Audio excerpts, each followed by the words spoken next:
ప్రార్థించును. పరిశుద్ధమైన దేవా తండ్రి, నీ ప్రియబిడ్డలమైనటువంటి మమ్మల్ని నీ ప్రేమ ద్వారా తండ్రి ప్రభ ప్రేమించి సజీవమైనటువంటి పరిశుద్ధమైనటువంటి కుటుంబాలుగా మీరు ఏర్పాటు చేసుకున్న విధానం బట్టి నీకు స్తోత్రములు చెల్లిస్తూ ఉన్నాం తండ్రి ప్రభ.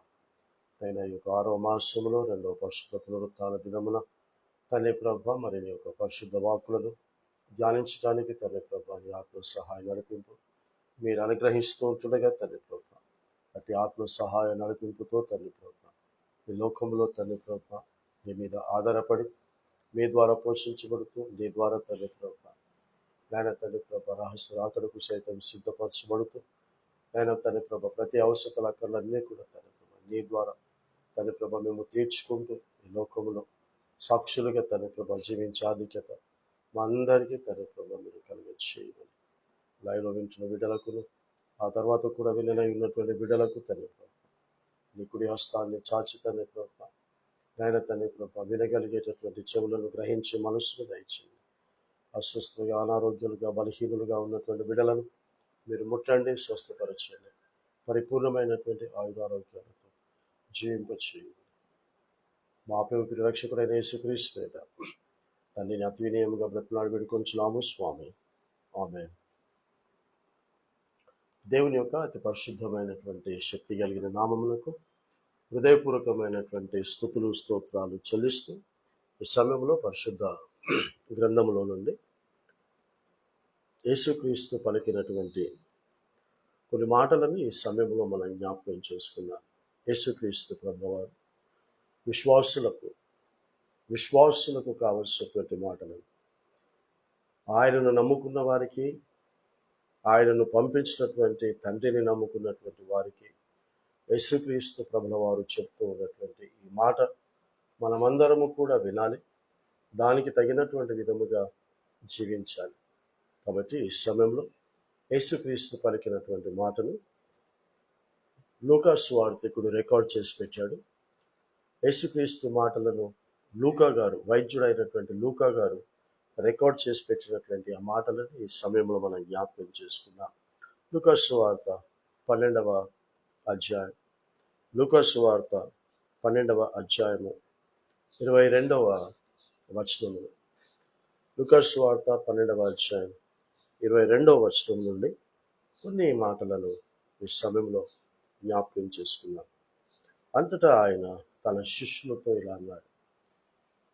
ఆయన తన శిష్యులతో అనగా ఆయన దగ్గర ఉన్నటువంటి ఆ 12 మంది శిష్యులను తాను వెళ్ళిపోయిన తర్వాత తనలాగా బ్రతకాలి, తనను నమ్మి యేసుక్రీస్తు ఏ విధముగానైతే తండ్రి మీద మాత్రమే ఆధారపడి బ్రతుకుతూ ఉన్నాడో అలాగే తన శిష్యులు కూడా అదే తండ్రి మీద ఆధారపడి బ్రతకాలి అన్నటువంటి ఉద్దేశంతో ఆనాడు ఆ శిష్యులకు ఈనాడు మనందరితో కూడా మాట్లాడుతూ ఉన్నాడు. ఏమని అంటే, ఈ హేతువు చేత మీరు ఏమి తిందుమో అని మీ ప్రాణమును గూర్చి అయినను, ఏమి ధరించుకుందుమో అని మీ దేహమును గూర్చి అయినను చింతపడకండి. ఈ మాటలను విన్నటువంటి శిష్యులలో ఒక శిష్యుడు పేతురు గారు ఈ మాటలను గుర్తుపెట్టుకొని తాను రాసినటువంటి పత్రికల్లో ఒక మాట చెప్తాడు. మీరు దేనిని గూర్చి చింతించకుడి అని చెప్తాడు. శిష్యులలో ఒక ప్రధాన శిష్యుడైనటువంటి పేతురు గారు యేసు మాటను విని ఆ తర్వాత దేనిని గూర్చి కూడా చింతించకుండా బ్రతుకుతూ ప్రజలందరికీ కూడా ఇచ్చినటువంటి సందేశం అంటే ఆనాడు ఆ శిష్యులకు మాత్రమే కాదు, ప్రపంచంలో ఆయన నమ్మినటువంటి వారందరికీ చెబుతూ ఉన్నటువంటి మాటలు అని పేతురు గారు పత్రిక రాస్తూ మీ చింత యావత్తు ఆయన మీద వెయ్యుడి, అనగా మీ చింత యావత్తు యేసుక్రీస్తు మీద వెయ్యుడి, మీరు నమ్మినటువంటి మీ దేవుని మీద వెయ్యండి. సో మనము నమ్మినటువంటి మన దేవుడు సృష్టికర్త, రక్షకుడు, ఆదరణకర్త, ఆయన త్రిత్వమై ఉన్నటువంటి దేవుడు. ఆయన మీద మన చింత యావత్తు కూడా వెయ్యండి, దేనిని గూర్చి కూడా చింతించకండి అన్నాడు. ఇక్కడ యేసుక్రీస్తు ప్రభుల వారు ఏమంటున్నాడంటే, ఏమి తిందుమో అని ఒకటి, ఏమి ధరించుకుందుమో అని ఈ రెండు రాయటానికి ఈ రెండు చెప్పటానికి ముందు ఏమంటాడంటే, తినటము అనేటటువంటిది ప్రాణమును గూర్చి అంటున్నాడు. ధరించుకోవటము అనేటటువంటిది దేహము గూర్చి లేదా శరీరమును గూర్చి అంటున్నాడు. అంటే ఈ ప్రాణమునకు కావలసినటువంటి దాని గురించి, ఈ దేహమునకు కావలసినటువంటి దాని గురించి మీరు చింతించాల్సినటువంటి అవసరం లేదు. సో ఈ ప్రాణమును గూర్చి, ఈ దేహమును గూర్చి ఎందుకు చింతించొద్దు అని అంటాడంటే,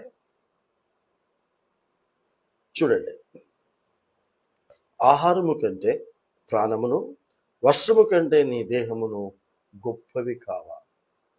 అంటే ధరించుకునేటటువంటి వస్త్రము గురించి ఆలోచన చేసే బదులు,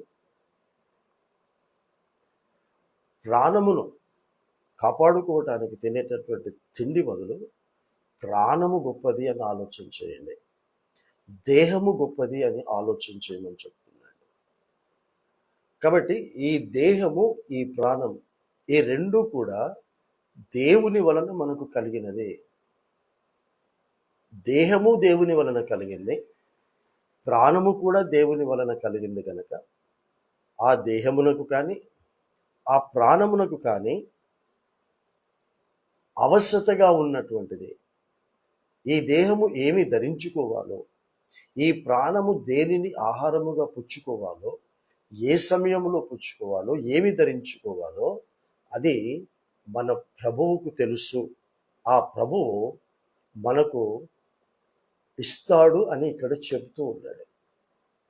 కాబట్టి ప్రపంచంలో ఉన్నటువంటి వాళ్ళందరూ కూడా ఏ విషయం మర్చిపోతూ ఉన్నారని యేసుక్రీస్తు చెప్తున్నాడంటే, దేవుని వలన అనుగ్రహించినటువంటి దేహమును గూర్చి, దేవుని వలన అనుగ్రహించినటువంటి ప్రాణమును గూర్చి మర్చిపోయి, దేవుని వలన కలిగినటువంటి దాన్ని పోషించుకోవటానికి, దేవుని వలన కలిగిన దాన్ని ధరించుకోవటానికి దేవునిని పక్కన పెట్టి ప్రయత్నాలు చేస్తూ ఉన్నారు అని చెప్తున్నాడు, ప్రయాసపడుతూ ఉన్నారు అని చెప్తున్నాడు. కాబట్టి దేవునిని పక్కన పెట్టి మనము ఏ ప్రయత్నము చేసినా, ఏ ప్రయాసము మనము పడినా అది మన జీవితానికి ఏమాత్రం కూడా ఉపయోగకరంగా ఉండదు, అది నిరుపయోగంగా ఉంటుంది అని సెలవిస్తూ ఉన్నాడు. ఈ మాట చెబుతూ, అంటే ప్రాణము గొప్పది, దేహము గొప్పది అని చెప్తూ వెంటనే ఏమంటాడంటే, కాకుల సంగతి విచారించు చూడు, అవి విత్తవు, కోయవు, వాటికి గరిసెలేదు, కొట్టు లేదు, అయినను దేవుడు వాటిని పోషించుచున్నాడు. చూడండి, కాకుల సంగతి విచారణ చేయండి, లేదా పక్షుల గురించి విచారణ చేయండి, లేదా జంతువుల గురించి విచారణ చేయండి. ఇలా దేని గురించి అంటే దేవుని వలన కలిగినటువంటి ఏ ప్రాణముతో ఉన్నటువంటి జీవినైనా మీరు చూడండి, అవి చింతించవు అని అంటున్నాడు, అవి సమకూర్చుకొనవు అని అంటున్నాడు. అవి చేసేటటువంటి పని ఏంటి అని అంటే, ఏ దినమునకు ఆ దినము అవి కష్టపడి దేవునిని ఆరాధించుకొని పూజించుకొని ప్రార్థనాపూర్వకముగా దినమును ప్రారంభించి అవి బయటికి వెళతాయి. అవి బయటికి వెళ్ళినప్పుడు వాటికి కావలసినటువంటి పోషణకు కావలసినటువంటివి దేవుడు ఎక్కడ ఏర్పాటు చేస్తే అక్కడ అవి పోషించబడుతూ ఉన్నాయి అని చెప్తున్నాడు. కాబట్టి వాటికి ఆలోచన చెప్పేవాడు లేడు. ఈ పలానా విధంగా మీరు సంపాదించుకోవాలి, పలానా విధంగా మీరు కూడబెట్టుకోవాలి, ఇలా ఏది లేదు. వారికి ఉన్నదల్లా ఒకడు ఏంటి అంటే, తనను కలగ చేసినటువంటి తన దేవుడు, తనకు దేహమునిచ్చినటువంటి దేవుడు, తనకు ప్రాణమునిచ్చినటువంటి దేవుడు ఆ దేహమునకు ఆ ప్రాణమునకు కావలసింది కూడా ఇస్తాడు అన్న నమ్మకముతో కాకులు బ్రతుకుతూ ఉన్నాయి, పక్షులు బ్రతుకుతూ ఉన్నాయి, ఈ లోకంలో ఉన్నటువంటి జీవరాశులన్నీ కూడా బ్రతుకుతూ ఉన్నాయి. కాబట్టి వాటిని చూసి మీరు నేర్చుకోండి, వాటి గురించి విచారించండి, ఆలోచన చేయండి. అవి పొద్దున్న లేస్తే ఏం చేస్తున్నాయి, అవి బంధువుల దగ్గరికి వెళ్ళట్లేదు, స్నేహితుల దగ్గరికి వెళ్ళట్లేదు, ఇక దేని కొరకు కూడా వెళ్ళట్లేదు, దేవుని మీద ఆధారపడి. రెండవది, తన యొక్క స్వసంపాదనతో బ్రతకాలి, తను స్వయంగా బ్రతకాలి. అన్నటువంటి ఆ దృక్పథంతో అవి స్వయంగా సంపాదించుకుంటూ దేవుని మీద ఆధారపడి బ్రతుకుతూ ఉన్నాయి. సో ఈరోజు మనకు కూడా ఏమని సెలవిస్తున్నాడంటే, దేవుని నమ్మిన ప్రతి వారికి దేవుని మీద ఆధారపడితే మీ యొక్క స్వసంపాదన మీద ఆధారపడండి. మీ స్వసంపాదనతో మీరు బ్రతకండి. కాబట్టి ఏ పక్షి అయినా, ఏ ప్రాకే పురుగు అయినా, ఏ జంతువు అయినా, ఏ మృగము అయినా, దేవుని ద్వారా కలిగినది ఏదైనా సరే, ఏ రోజుకు ఆ రోజు ప్రార్థనాపూర్వకముగా దినాన్ని ప్రారంభించి అవి వాటి స్వసంపాదనతో ఆహారమును సంపాదించుకుంటూ ఉన్నాయి. వాటి దేహమునకు కావలసినటువంటి వాటిని సంపాదించుకుంటూ బ్రతుకుతూ ఉన్నాయి. కాబట్టి ఒకసారి వాటి గురించి మీరు ఆలోచన చెయ్యండి అని చెప్తున్నాడు. ఇంకో మాట 26లో, కాబట్టి అన్నింటికంటే తక్కువైనవి మీ చేత కాకపోతే తక్కిన వాటి గూర్చి మీరు చింతింపనేలా? పువ్వులు ఎలాగూ ఎదుగుచుండవో ఆలోచించండి. మనకు చెప్తున్నాడు, ఆలోచించండి. ఏ విషయంలో ఆలోచన చేయండి అంటే, నువ్వు ఎలా బ్రతకాలి అనేటటువంటి విషయం ఆలోచన పక్కన పెట్టి, పువ్వులు ఎలా బ్రతుకుతున్నాయి ఆలోచన చేయి. గడ్డి ఎలా బ్రతుకుతుంది ఆలోచన చేయి. పక్షులు, ఈ లోకంలో ఉన్న దేవుడి ద్వారా కలిగిన ఏ జీవరాశి అయినా ఎలా బ్రతుకుతున్నాయో ఆలోచన చేయి. నీవు ఎలా బ్రతకాలి అనే చేసే ఆలోచన ప్రక్కన పెట్టి, మనుషులు తప్ప మిగతావన్నీ కూడా ఎలా బ్రతుకుతూ ఉన్నాయో ఆలోచన చేయండి. దేవుడు మనిషిని సృజించటానికి ముందు 6 రోజులు ఏవేవైతే సృష్టించాడో అవన్నీ కూడా ఎలా బ్రతుకుతున్నాయో ఆలోచన చేయండి. అందులో ప్రాముఖ్యంగా దేని గురించి చెప్తున్నాడంటే, పువ్వులు ఎలాగూ ఎదుగుచున్నవో ఆలోచన చేయండి. అవి కష్టపడవు, వడకవు, అయినను తన సమస్త వైభవముతో కూడిన సొలొమోను సైతము వీటిలో ఒకదాని వలనైనను అలంకరింపబడలేదని మీతో చెప్పుచూ ఉన్నాను అంటున్నాడు. మహాజ్ఞాని అయినటువంటి సొలొమోను వాటన్నింటి గురించి ఆలోచన చేసి అన్నాడంట, పువ్వులాగా నేను బ్రతకలేకపోతూ ఉన్నాను. పువ్వు హృదయము పూస్తుంది, సాయంకాలికల్లా అది ఎండిపోతుంది. అంటే పువ్వుకు ఏం తెలుసు అంటున్నాడంటే, నేను ఒక అందమైనటువంటి పువ్వుగా పూస్తూ ఉన్నది ఎండిపోయి రాలిపోవటానికే నేను పూస్తూ ఉన్నాను గనక నాకెందుకు చింత? పూసినటువంటి నేను ఎప్పుడు ఇలాగే అందంగా ఉండాలి అని అది ఆలోచన చేయదట, అది చింతించదట. నేను వాడిపోవాలి, నాలో నుండి సువాసన వస్తూ ఉంది, అది నా కొరకు రావటం లేదు. పూసినటువంటి నా కొరకు ఆ వాసన కాదు, పూసినటువంటి నా కొరకు కాదు ఆ అందము. పూసినటువంటి నేను ఎవరి కొరకు ఉపయోగకరంగా ఉండటానికి, ఎవరికి ఆ సువాసనను అందించటానికి, అది కూడా ఎప్పటికీ కాదు, అది కొంత సమయం కొరకు మాత్రమే. దానిని అందంగా అలంకరించుకోవటానికి, అందులో నుంచి వస్తున్నటువంటి ఆ సువాసనను వారు నాగ్రానించుకోవటానికి నేను పుష్పించాను అని మాత్రమే అది ఉంటుంది. సో అలా ఆలోచన చేసి మనకు కూడా ఏమంటున్నాడంటే, మనము కూడా కొంతకాలమే మన కొరకు మనము ఆలోచన చేసుకోవటం అని, మన లోపల ఉన్నటువంటి ఆత్మ కొరకు ఆలోచన చేయండి. ఆత్మను బ్రతికించటానికి ఆలోచన చేయండి. ఆ ఆత్మ తిరిగి దేవునికి ఎలా అప్పగించాలో ఆలోచన చేయండి. కాబట్టి ఆ ఆత్మ ఎప్పుడు కూడా పరిమళ సువాసన వలె అది మంచి కార్యాలను చేస్తూ, మంచి పేరును సంపాదించుకుంటూ, ప్రార్థన, దేవుడంటే భయము, భక్తి కలిగి జీవించటానికి మనము బ్రతుకుతూ ఉన్నాం. కాబట్టి నాకు రేపటి దినము అనేటటువంటి ఆ ఆయుష్ అనేటటువంటిది ఉందో లేదో మనకు తెలీదు. పువ్వుకు తెలుసట. ఏం తెలుసు తనకి?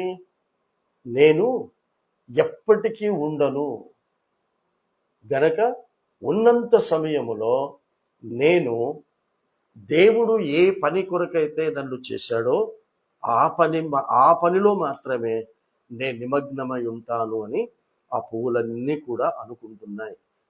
కాబట్టి అందులో ఒక్కదానిలోనైనా నేను అలంకరింపబడలేకపోయాను. అందులో ఉన్నటువంటి ఒక్క మంచి లక్షణము కూడా, పువ్వులో ఉన్నటువంటి ఆ ఒక్క లక్షణము కూడా నేను పొందలేకపోయాను అని మహాజ్ఞాని అయినటువంటి సొలొమోను బాధపడుతూ ఉన్నాడట. ఆయన ఆలోచన చేశాడు, ఆ పువ్వుకున్నంత జ్ఞానం నాకు లేదని.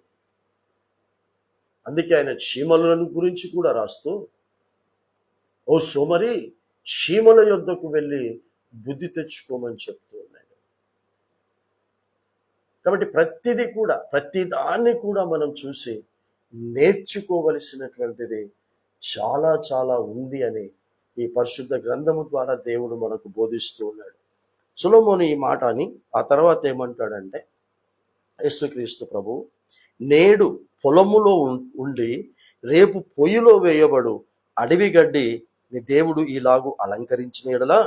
చూసారా, ఒక గడ్డి మొలిచింది, ఆ గడ్డి ఈరోజు తోటలో ఉంటుంది అంటున్నాడు, ఒక అడవిలో ఉంటుంది అంటున్నాడు. రేపటి దినమున ఏమైపోతుంది ఆ గడ్డి అంటే, అది కోసిన తర్వాత అది ఎవరికైతే ఆహారంగా ఉంటుందో ఆ ఆహారంగా అందించి ఆ తర్వాత మిగిలినది ఎండిపోతే ఆ గడ్డి ఎలాగూ పొయ్యిలో వేసి కాల్చబడుతుందో,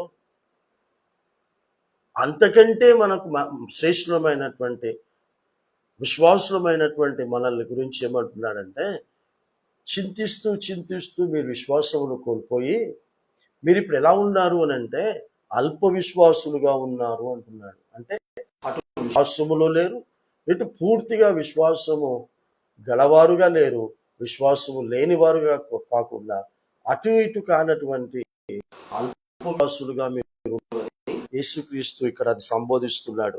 అల్ప విశ్వాసులారా, మీకు మరి ఎంతో నిశ్చయముగా వస్త్రములను ఇచ్చును. సంపాదించుకొనును కాదు, మనము సంపాదించుకుంటాము అని రాయలేదు అక్కడ.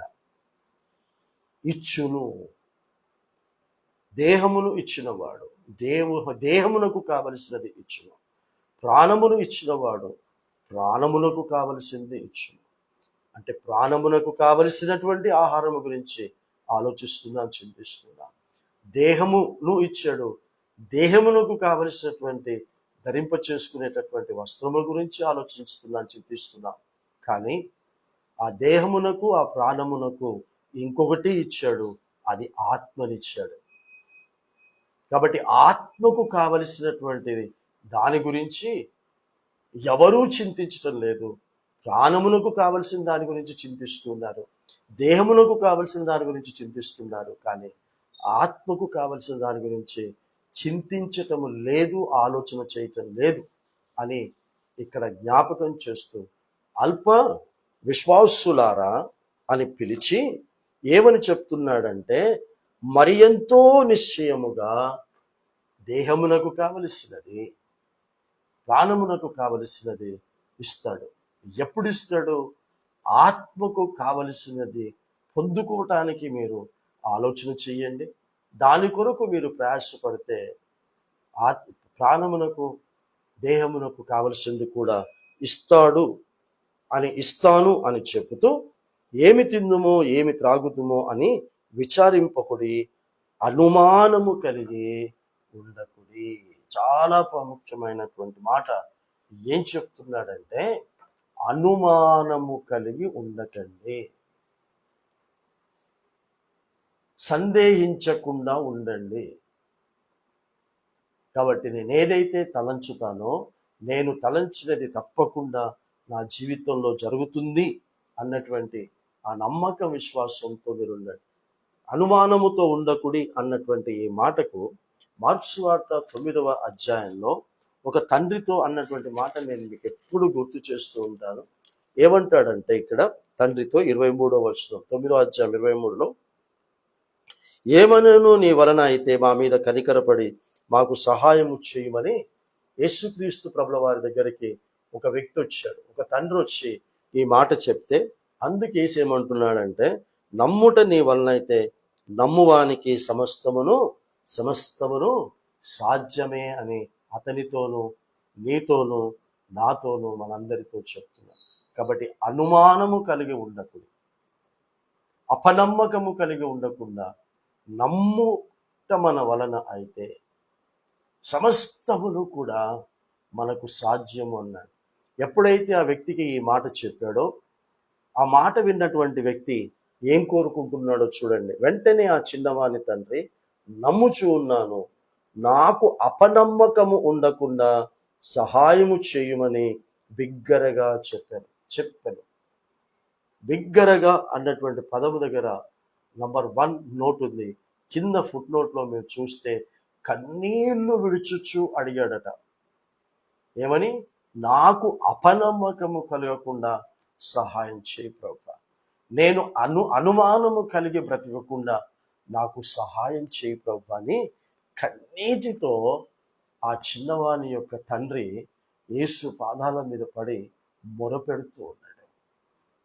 కాబట్టి లూకా సువార్తలో అనుమానము కలిగి ఉండకుడి అన్నటువంటి ఆ మాటకు మార్కు సువార్తలో విన్నటువంటి వాడు అంటున్నాడు, నేను అనుమానముతో బ్రతకకుండా నాకు సహాయం చేయి ప్రభువా అని కన్నీటితో ప్రార్థన చేస్తున్నాను. కాబట్టి దేవుణ్ణి అడిగేటప్పుడు, తిండి అడిగేటప్పుడు, బట్ట అడిగేటప్పుడు, నీకు అవసరతగా అక్కరగా ఉండేటివన్నీ కూడా దేవుణ్ణి అడిగేటప్పుడు అనుమానముతో అడగకండి. అడగగానే ఆయన మనకిచ్చేయడు. మనం ఏమేమైతే అడుగుతూ ఉన్నామో అడుగుతున్నటువంటి వాటిని మనము వాక్యానుసారముగా ఎలా సంపాదించుకోవాలో ఆయన మనకు నేర్పిస్తాడు. ఉచితంగా అడగగానే ఇచ్చే దేవుడు కాదు. ఎందుకంటే మనము ఏదైతే అడుగుతూ ఉన్నామో అవన్నీ కూడా ముందుగానే సృష్టించి, ముందుగానే మనకు అవసరతగా ఉన్నవన్నీ కూడా చేసిన తర్వాతే ఆయన మానవులను చేశాడు. కాబట్టి నీకు ఏది అక్కరగా ఉన్నా అవన్నీ కూడా ఈ భూమి మీద నిన్ను పుట్టించటానికి ముందే నువ్వు అడిగేది ఈ భూమి మీద ఉన్నాయి. ఈ భూమి మీద ఏర్పాటు చేసి పెట్టాడు మనం దేవుణ్ణి అడుగుతూ ఉన్నవన్నీ కూడా. కాబట్టి మనం ఒక ఇల్లు అడుగుతూ ఉంటే ఆ ఇల్లుకు కావలసినటువంటి సామాగ్రి అంతా కూడా ఇక్కడే ఉంది. ఏ తలుపులు, మనము తలుపులు పెట్టుకోవాలి అనుకుంటే, ఒక స్లాబ్ వేయాలి అని అనుకుంటే, ఒక గోడ కట్టుకోవాలి అని అనుకుంటే, వీటన్నింటికి కావలసినవన్నీ కూడా మనకు సృష్టిలో నుంచే ఉన్నాయి. తలుపులు కావాలంటే చెట్లలో నుంచే ఉన్నాయి. నీకు స్లాబ్ కావాలి అని అంటే ఆ యొక్క కొండ రాళ్ళలోనే ఉన్నాయి. ఇలా ప్రతిదీ కూడా ఈ భూమి మీద ముందుగానే ఏర్పాటు చేసి పెట్టేశాడు.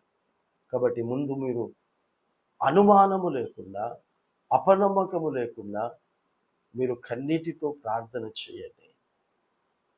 ఏంటి అనంటే, నీలో ఉన్న ఆత్మకు కావలసినటువంటి ఆహారమును, కావలసినటువంటి వస్త్రమును ఈ భూమి మీదకి నేను పంపించాను.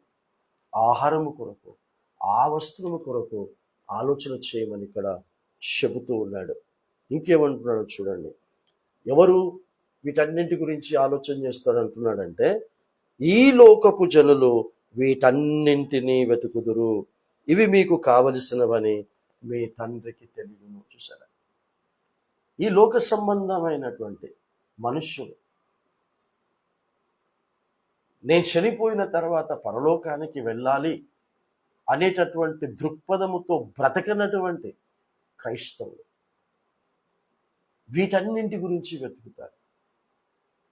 కాబట్టి నాకు దేహం ఇచ్చినవాడు, నాకు ప్రాణమునిచ్చినవాడు, నాకు ఆత్మనిచ్చినటువంటి వాడు, దేహమునకు ప్రాణమునకు ఆత్మకు కూడా అవసరతగా అక్కరగా ఉన్నవన్నీ కూడా ఏ సమయంలో ఇయ్యాలో, ఏ సమయంలో నేను వాటిని ధరించుకోవాలో, ఏ సమయంలో నేను వాటిని తినాలో దేవునికి తెలుసు గనక దేవుడు ఆ సమయానికి నాకు అనుగ్రహిస్తాడు. ఈ విషయము ఆయన మనకు నొక్కి వక్కానించి మనకు జ్ఞాపకం చేస్తున్నాడు. ఈ లోక సంబంధమైనటువంటి ప్రజలు ఈ విధంగా ఆలోచన చేస్తారు. ఏ విధంగా? దేహమును గురించి కాకుండా దేహమునకు కావలసిన దాని గురించి, ప్రాణమును గురించి కాకుండా ప్రాణమునకు కావలసిన దాని గురించి. కాబట్టి ఆత్మ గురించి, ఆత్మకు కావలసినటువంటి దాని గురించి ఆలోచన చేయమని ఇక్కడ సెలవిస్తూ ఉన్నాడు. ఈ లోకపు జనులు వీటన్నిటిని వెతుకుదురు, ఇవి మీకు కావలసినవని మీ తండ్రికి తెలియను. మీరైతే చూడండి, మీరైతే ఏం చెప్తున్నాడు? ఆయన రాజ్యమును వెతుకుడి. దేవుని యొక్క రాజ్యమును మొట్టమొదట మనము వెతకాలి. నేను రాజ్యమును ఎలా కావాలి? నేను దేవుని రాజ్యముగా, పరిశుద్ధుడిగా, నీతిమంతుడిగా, యథార్థపరుడుగా, వాక్య లేఖనముల ప్రకారంగా నేను ఎలా బ్రతకాలి అనేటటువంటి దాన్ని ముందు మీరు వెతుక్కోండి అని సెలవిస్తూ ఉన్నాడు. వెతుక్కోండి. కాబట్టి దేవుడు మనకు ఈ దేహమునకు చక్కటి ఆరోగ్యాన్ని ఇచ్చి, చక్కటి అవయవాలను దేవుడు మనకు అనుగ్రహించినప్పుడు, ఈ దేహము ద్వారా, ఈ ఆరోగ్యము ద్వారా, ఈ అవయవాల ద్వారా దేవుడు ఏ సమయంలో దేవుని కార్యాలు చేయమని చెప్పాడు, ఆ సమయాలలో మనము దేవుని కార్యాలు, దేవుడిచ్చిన ఈ ఆరోగ్యముతో, దేవుడిచ్చినటువంటి ఈ అవయవాలతో మనము చేయాలి. సో దేవుని కార్యాలు చేయకుండా మిగతా ఏ కార్యాలు కూడా మనం చేసుకున్నా అది మనకు ఆశీర్వాదకరంగా ఉండదు, అది మనకు దీవెనకరంగా ఉండదు. ఎందుకంటే మొదట మీరు దేవునికి సంబంధించినటువంటి వారుగా బ్రతకటానికి ఏది అవసరతగా ఉందో అది మొదట వెతుక్కోండి.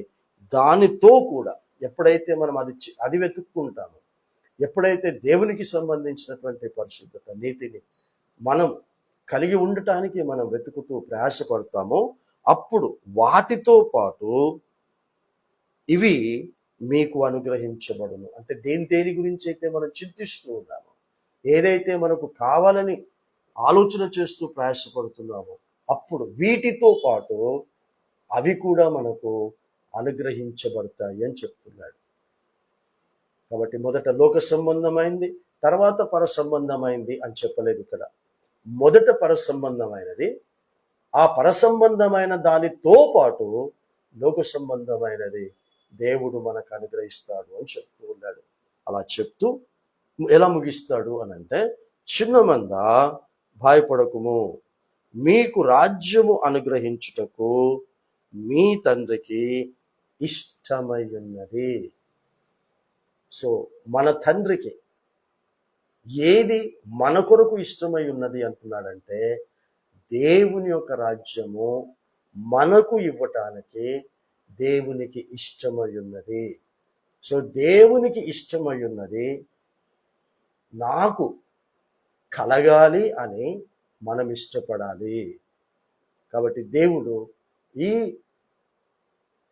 2వ వారం, ఈ మధ్యాహ్న కాల సమయమున ఏమంటున్నాడంటే, నాకు ఇష్టమైంది మీకు ఏది ఇవ్వాలని నేను ఇష్టపడుతూ ఉన్నానో దానిని మీరు అడిగి పొందుకోండి అని చెప్తున్నాడు. చిన్న మంద భయపడకు, ఎలా బ్రతకాలి అని భయపడకు, ఎక్కడ బ్రతకాలి అని భయపడకు.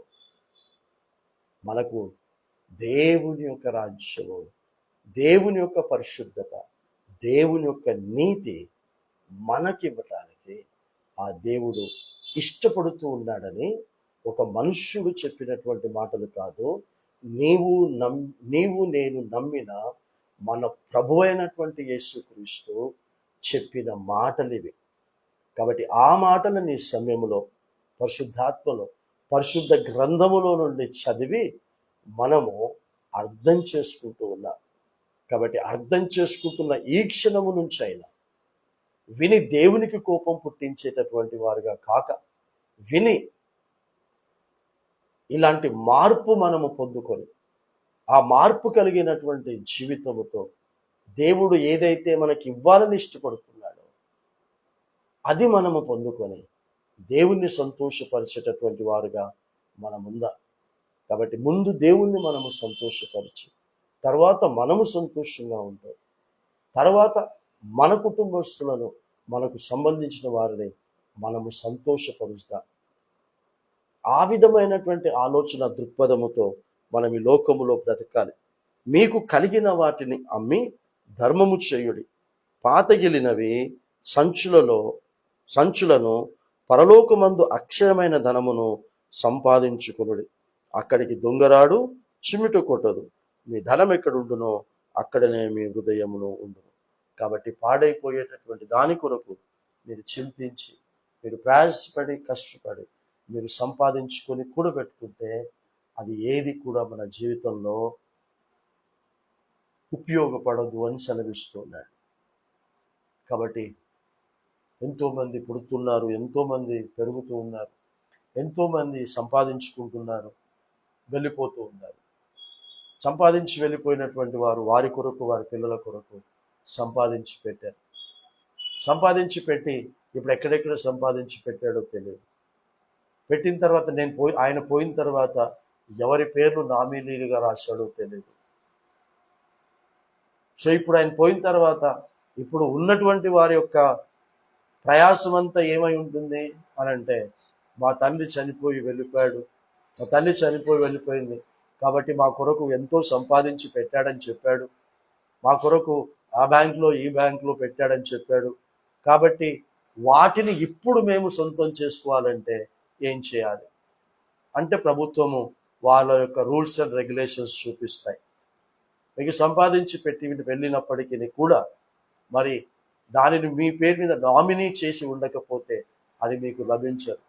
ఒకవేళ నీవే నామినీ అయితే నీవే ఆ వ్యక్తివని రుజువు చేసుకోమని చెప్తారు. సో దానికి చాలా సమయం పడుతుంది. దాని కొరకు చింతించాలి, దాని కొరకు ఆలోచించేయాలి. అనగా ఈ లోకములో ఒక వ్యక్తి మన కొరకు సంపాదించి విడిచిపెట్టి వెళ్ళిపోయిన దాన్ని మనం సొంతం చేసుకోవటానికి ఆలోచన చేసి, చింతించి, కష్టపడి దాన్ని సొంతం చేసుకుంటాం. అది తప్పు కాదు. కానీ దేవుడు మన కొరకు సంపాదించి పెట్టాడు.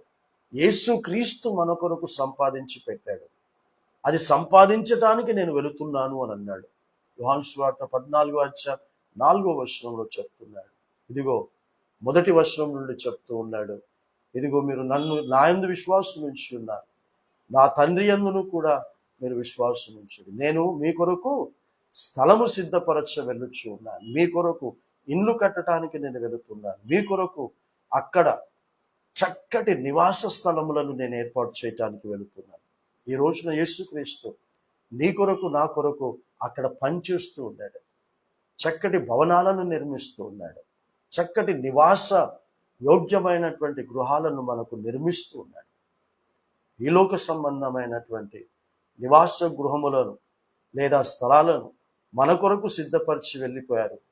వెళ్ళిపోయినటువంటి వారు వాటిని తిరిగి మనం పొందుకోవటానికి మీరు ప్రయాసపడండి, కష్టపడండి, చింతించండి, తిరగండి, సమయాన్ని మీకు ఖర్చు పెట్టుకోండి. నీ కాదనను, కానీ దానికంటే ప్రాముఖ్యంగా మనము నమ్మిన మన యేసయ్య సంపాదించి పెట్టి మరలా వస్తూ ఉన్నాడు. ఆ సంపాదించి పెట్టినది మనము అనుభవింప చేయటానికి ఆయన మరలా వస్తున్నాడు. ఎవరు దానిని అనుభవిస్తారు, ఎవరు దానికి వారసులుగా అవుతారు అని అంటే, ఈరోజు చెప్పినటువంటి వర్తమానము ద్వారా దేనిని గూర్చి కూడా చింతించినటువంటి వారు మాత్రమే, అనుమానము కలిగి బ్రతకకుండా ఉంటున్నటువంటి వారు మాత్రమే. అదే మార్కు సువార్త 10వ ఇంకో మాట ఉంటుంది, అది చదివి మనము ప్రార్థనతో ఈ యొక్క వర్తమానమును మనం చేద్దాం. అదే మార్కు సువార్త 10వ ఇంతకుముందు మనము 9వ చదువుకున్నాం. మార్కు సువార్త 11వ 22వ అందుకు యేసు వారితో ఇట్లనెను, మీరు దేవుని యందు విశ్వాసం ఉంచుడి. మీరు దేవుని యందు విశ్వాసం ఉంచుడి. ఎవరు చెప్తున్నారు ఈ మాట? అందుకు యేసు చెప్తున్నాడు ఈ మాట. దేవుని యందు విశ్వాసం ఉంచుడి. ఎవడైనను ఈ కొండను చూచి నువ్వు ఎత్తబడి సముద్రములో పడవేయబడుమని చెప్పి తన మనస్సులో సందేహింపక తాను చెప్పినది జరుగునని నమ్మిన ఎడల వాడు చెప్పునది జరుగునని మీతో నిశ్చయముగా చెప్పుచూ ఉన్నాడు. కాబట్టి సందేహించకుండా ఈ నోటితో మనము ఏది పలికితే, విశ్వాసము ఏ దేవుని మీదనైతే మనము ఉంచి ఉన్నామో, ఆ సృష్టికర్త అయినటువంటి యెహోవా దేవుడు మనము పలికినటువంటి మాట సందేహింపకుండా పలుకుతూ ఉన్నాము కనుక దానిని నెరవేర్పులోనికి వచ్చేటట్టుగా చేస్తాడు. కాబట్టి అనుమానం ఉండకూడదు, అపనమ్మకం ఉండకూడదు, సందేహము ఉండకూడదు. అందుచేత ప్రార్థన చేయునప్పుడు మీరు అడుగుచున్న వాటినెల్లను పొంది ఉన్నామని నమ్ముడి, అప్పుడు అవి మీకు కలుగునని మీతో చెప్పుచున్నాను. ప్రార్థన చేయగానే మనం పొందుకుంటాము అని ఇక్కడ యేసు చెప్పటం లేదు. సందేహించకుండా మనము అడిగితే, అది కూడా పరిశుద్ధ లేఖనముల ప్రకారముగా దేవుని చిత్తమును మనము నెరవేరుస్తూ, దేవుని యందు భయము భక్తితో మనము నీతిని, ఆయన రాజ్యమును వెతుకుతూ గనక మనము బ్రతుకుతూ ఆయన్ని మనము అడిగిన ఎడల, అప్పుడు అవన్నీ కూడా ఏ సృష్టికర్తనైతే మనం అడుగుతూ ఉన్నామో ఆ దేవుని వలన మనం పొందుకుంటాం. కాబట్టి ఈ క్షణము నుంచి, ఈ రోజు నుంచి ఒకవేళ ఇంకా దేని గురించి అయినా చింతిస్తున్నట్లయితే, భయముతో ఆందోళనతో అయ్యో ఎట్లయితుందో అని గనక మన సొంత ప్రయత్నం, మన సొంత ప్రయాసం మనము కలిగి ఉంటే, దయచేసి అందులో నుంచి మనం బయటికి వద్దాం. సో మన పితరులు ఎలా బ్రతికి వెళ్ళిపోయారో మనకు తెలియదు, కానీ మనము వాక్యం తెలిసినటువంటి బిడ్డలుగా మన నెక్స్ట్ జనరేషన్ అయినటువంటి మన పిల్లలకు మన మాదిరిని చూపిద్దాం. ఎలా కూర్చోవాలో నేర్పిద్దాం, ఎలా నిలబడాలో నేర్పిద్దాం. మన ప్రతి కదలిక వాక్య లేఖనముల ప్రకారంగా మన పిల్లలు చూచి ఆ విధంగా బ్రతికేటటువంటి విధముగా మనం బ్రతికి, యేసు త్వరలో రానయ్యున్నాడు, మన కొరకు ఆస్తులను సిద్ధపరిచి రానయ్యున్నాడు పరలోకములో. ఆ పరలోకములో ఏ ఆస్తులైతే మన యేసయ్య సిద్ధపరిచి వచ్చి తీసుకుపోనై ఉన్నాడో, తీసుకుపోయేటటువంటి నిజమైనటువంటి విశ్వాసులుగా, పరిశుద్ధులుగా జీవించటానికి ప్రయాసపడదాం. అట్టి ప్రయాసము మన ప్రభువు సంపూర్ణంగా, పరిపూర్ణముగా మన జీవితంలోనికి నెరవేర్పులోనికి తెచ్చుగాక. ఇచ్చి వాక్యం మన వినికిల్లో దేవుడు దీవించి ఆశ్రయించుగాక. పరిశుద్ధమైన దేవ మా తండ్రి, ఈ సమయంలో తండ్రి ప్రభు, ఏమి తిందుమా అని ప్రాణముతోనైనను, ఏమి ధరించుకుందుమా అని దేహము విషయంలోనైనను మీరు చింతించకూడదు. ఆహారము కంటే మీ ప్రాణము గొప్పది, ధరించుకోబోయే వస్త్రము కంటే దేహము గొప్పది. ఈ రెండింటి కంటే మీలో ఉన్న ఆత్మ మరీ గొప్పది. కాబట్టి ఆ ఆత్మకు సంబంధించినటువంటి వాటిని మొదట మీరు వెతుక్కోండి, మొదట వాటిని సంపాదించుకోండి, మొదట వాటిని మీ జీవితంలో ఆచరణలోనికి మీరు తెచ్చుకోండి. అప్పుడు దానితో పాటు మాకు అవసరతగా అక్కడగా ఉన్నవన్నీ కూడా మీ ద్వారా అనుగ్రహించబడును అని సెలవిచ్చి ఉన్నారు. కాబట్టి తండ్రి ప్రభువా, క్షయమైనది ఉంది, అక్షయమైనది ఉంది, పాడయ్యేది ఉంది, పాడు కానిది ఉంది. కాబట్టి లోకంలో ప్రతిదీ పాడైపోతుంది, చివరికి మా దేహము కూడా పాడైపోతుంది.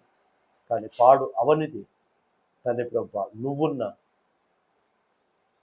నీ స్థలము తండ్రి ప్రభువా, నీవిచ్చిన ఈ ఆత్మ. కాబట్టి పాడవనటువంటి ఈ ఆత్మను, పాడవనటువంటి చోటులో ఉన్నటువంటి నీ దగ్గరికి వచ్చి నివసించేటటువంటి విధముగా సందేహించకుండా, అనుమానము కలిగి ఉండకుండా, అపనమ్మకము కలిగి ఉండకుండా తండ్రి ప్రభువా ఈ లోకములో మేమేదైతే నేను అడుగుతూ ఉన్నామో, పొంది ఉన్నాము, పొందుకుంటాము, అనుభవిస్తాము అన్నటువంటి ఆలోచనతో జీవింప చేయాలని ప్రార్థిస్తున్నాను. మరొకసారి తండ్రి ప్రభువా, బలహీనులుగా ఉన్న, అస్వస్థులుగా, అనారోగ్యులుగా ఉన్నటువంటి మా బిడ్డలందరి కొరకు ప్రార్థిస్తున్నాను. సావాస సభ్యులందరి కొరకు ప్రార్థిస్తున్నాను. ముట్టండి, అరికాలు మొదలుకొని నడినెత్తి వరకు మీరు ముట్టండి. నేను అంతరింద్రియములోనూ కూడా మీరు ముట్టండి నాయన. ప్రతి అవయవాలను మీరు ముట్టండి.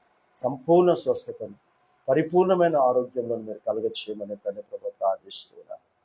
తండ్రి ప్రభు, మేము అవసరతలు, అక్కర్లు తీర్చుకునేటటువంటి స్వార్థపరులుగా కాక, తీర్చబడిన తర్వాత కూడా తండ్రి ప్రభు, తీర్చబడటానికి ముందు ఎలాంటి విశ్వాసముతో, ఎలాంటి శ్రద్ధతో దాన్ని మేము బ్రతికామో తండ్రి ప్రభు, అదే విధముగా తండ్రి ప్రభు కంఠములో ఊపిరిన్నంత వరకు నీ రాకడ వరకు నాయన తండ్రి ప్రభు బ్రతికే బ్రతుకులను మా అందరికీ మీరు కలగచేయమని ప్రార్థిస్తూ నీ రాకడకు మమ్మల్ని అందరినీ కూడా సిద్ధపరచుకున్నాను. చక్కటి ఆహ్లాదకరమైనటువంటి వాతావరణములను తండ్రి ప్రభు మీరు మాకు కలగచేయండి. ఆస్తి నష్టము, ప్రాణ నష్టము కలగనటువంటి వర్షాలను దయచేయమని తండ్రి ప్రభు ప్రార్థిస్తున్నాను. అన్ని విషయాల్లో మీరే మాకు తల్లిగా, తండ్రిగా, దేవుడిగా, కాపరిగా, స్నేహితుడిగా ఉండి ఈ సృష్టి మాకు నేర్పిస్తూ ఉంటుండగా నేర్చుకునేటటువంటి బిడ్డలుగా మమ్మల్ని జీవింపచేయండి.